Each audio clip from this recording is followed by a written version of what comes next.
يؤتي الحكمة من يشاء. السلام عليكم ورحمة الله وبركاته.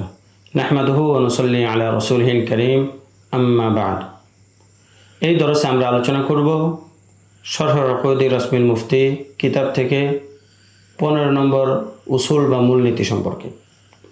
15 নম্বর উসুল বা মূলনীতি হলো যেই মাসালাটা ইমাম আবু হানিফা রহমাতুল্লাহি আলাইহি থেকে সরাহাতান স্পষ্টভাবে বর্ণিত নেই, সেটাকে ক্বালা আবু হানিফাতা বলে ব্যক্ত করা যাবে না। বেশি থেকে বেশি সেটাকে মুক্তাজা মাজহাবি আবি হানিফাতা অথবা হুয়াল কিয়াসু আলা মাজহাবি আবি হানিফাতা বলে ব্যক্ত করা যাবে। সেটাকে মাজহাবে আবু হানিফা বলা যাবে, কওলে আবু হানিফা বলা যাবে না। এই কায়দার কিছুটা ব্যাখ্যা বিশ্লেষণ পেশ করা হচ্ছে। এই কায়দার ব্যাখ্যাটা হলো যে একজন মুফতি সাহেবকে পরিপূর্ণ তাকওয়া এবং খোদাভীতির অধিকারী হতে হবে। মিথ্যা তো দূরের কথা, একটা অনুত্তম বা মিথ্যার সামান্য লেশ মাত্র যেন তার কথার মধ্যে পাওয়া না যায়। এই কারণে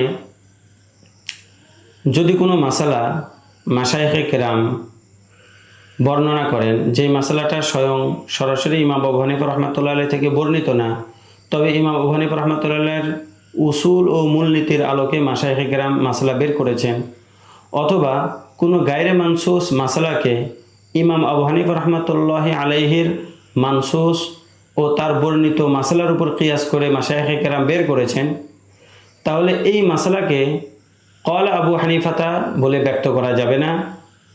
সেটাকে মাজহাবে আবু হানিফা বলা যাবে, কিন্তু ইমাম আবু হানিফা বলেছেন এই কথাটা বলা যাবে না।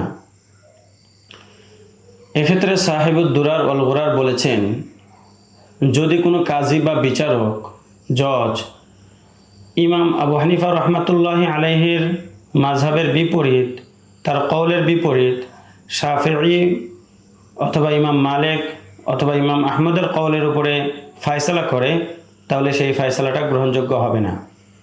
পক্ষান্তরে যদি বিশেষ কারণে ইমাম আবু হানিফা রহমতুল্লাহি আলাইহির কওলকে বাদ দিয়ে ইমাম আবু ইউসুফ অথবা ইমাম মুহাম্মদের কওলের উপরে ফয়সালা করে, তাহলে তার সেই ফয়সালাটা গ্রহণযোগ্য হবে। এতক্ষণ পর্যন্ত আমরা 14 নম্বর কায়দা সম্পর্কে আলোচনা করলাম। পরের দরসে আমরা 15 নম্বর কায়দা সম্পর্কে আলোচনা করব ইনশাআল্লাহ তাআলা। আসসালামু আলাইকুম ওয়া রাহমাতুল্লাহি ওয়া বারাকাতুহু। ومن يؤت الحكمة فقد أوتي خيرا كثيرا وما يذكر إلا أولو الألباب.